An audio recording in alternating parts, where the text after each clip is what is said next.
महाभारत का युद्ध प्रारंभ होने वाला था। कुरुक्षेत्र का मैदान योद्धाओं के रथ, घोड़े और सैनिकों से भर चुका था। पांडव और कौरव दोनों सेनाएं आमने सामने थीं।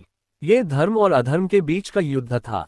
इसी पृष्ठभूमि में अर्जुन, जो पांडवों के महायोद्धा थे, अपने सारथी भगवान श्रीकृष्ण के साथ युद्ध भूमि में खड़े थे।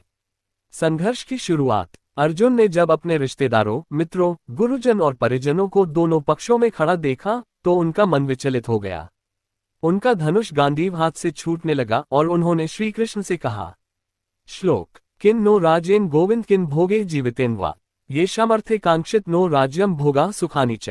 भगवद गीता 1.32।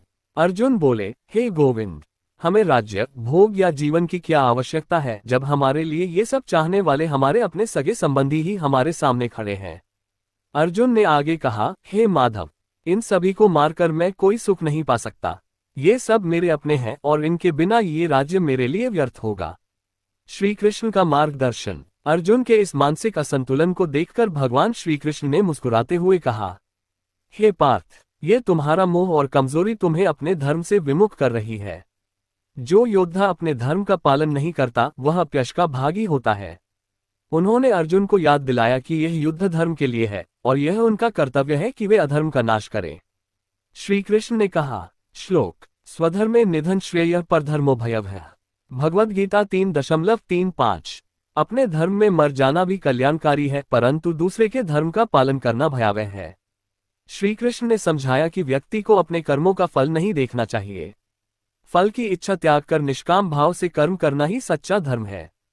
अर्जुन का प्रश्न। अर्जुन ने पूछा, हे कृष्ण, अगर मैं इन सभी को मारकर अधर्मियों का नाश करता हूं तो क्या मैं पापी नहीं बन जाऊंगा?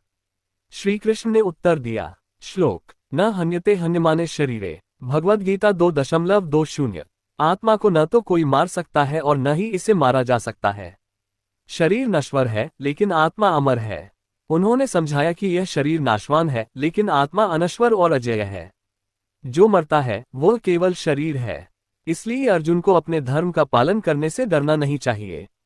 कर्तव्य की व्याख्या। भगवान श्री कृष्ण ने अर्जुन को ये भी बताया कि उनके कर्तव्य को टालने से अधर्म बढ़ेगा। धर्म की रक्षा के लिए उन्होंने उन्हें प्रेरित किया। श्लोक यदा यदा हि धर्मस्य ग्लानिर्भवति भारत अभ्युत्थानमधर्मस्य तदात्मान सृजाम्यहम्। भगवद गीता 4.7। जब जब धर्म की हानि होती है और अधर्म बढ़ता है तब तब मैं इस संसार में अवतार लेता हूँ। श्री कृष्ण ने अर्जुन को ये भी कहा कि उनके कार्य से न केवल धर्म की स्थापना होगी बल्कि अन्य लोग भी उनसे प्रेरणा लेंगे। अर्जुन की शंका का समाधान। अर्जुन ने ये भी पूछा, हे केशव, यदि मैं निष्काम भाव से कर्म करूं तो मुझे ईश्वर की प्राप्ति कैसे होगी? इस पर श्री कृष्ण ने उत्तर दिया। श्लोक योगस्थः कुरु कर्माणि संगं त्यक्त्वा धनंजय सिद्ध्य सिद्ध्यो समो भूत्वा समत्वम योग उच्यते।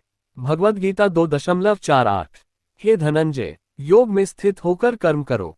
सफलता और असफलता दोनों में समान भाव रखो। यही समत्व भाव ही योग कहलाता है। श्री कृष्ण ने अर्जुन को बताया कि जब व्यक्ति अपने मन और इंद्रियों को संयमित करता है और ईश्वर में पूर्ण विश्वास रखता है तभी वह सच्चा योगी बनता है। युद्ध का संकल्प। भगवान श्री कृष्ण के ज्ञान से अर्जुन का मोह दूर हो गया। उन्होंने अपना गांडीव उठाया और कहा, हे कृष्ण, अब मेरे सारे संशय समाप्त हो गए हैं। मैं आपके मार्गदर्शन के अनुसार धर्म के मार्ग पर चलूंगा। उन्होंने पुनः युद्ध के लिए तैयार होकर श्री कृष्ण के प्रति अपनी कृतज्ञता व्यक्त की। श्लोक नष्टो मोह स्मृतिर्लब्धा त्वत्प्रसादान्मयाच्युत स्थितोस्मि गतसंदेहः करिष्ये वचनं तव। भगवद गीता 18.73। अर्जुन बोले, हे अच्युत, आपकी कृपा से मेरा मोह नष्ट हो गया है, मेरी स्मृति लौट आई है। अब मैं संशय मुक्त होकर आपके वचनों का पालन करूंगा। इस प्रेरणादायक कहानी से यह शिक्षा मिलती है कि जीवन में जब भी कोई कठिनाई या मोह हमें विचलित करे तो हमें अपने धर्म और कर्तव्य का पालन करना चाहिए। भगवान श्री कृष्ण ने अर्जुन को न केवल उनके कर्तव्य का बोध कराया बल्कि यह भी सिखाया कि निष्काम भाव से कर्म करना ही मानव जीवन का परम उद्देश्य है। भगवद गीता के इस उपदेश ने न केवल अर्जुन को प्रेरित किया बल्कि पूरे मानव जाति को जीवन जीने का सही मार्ग दिखाया।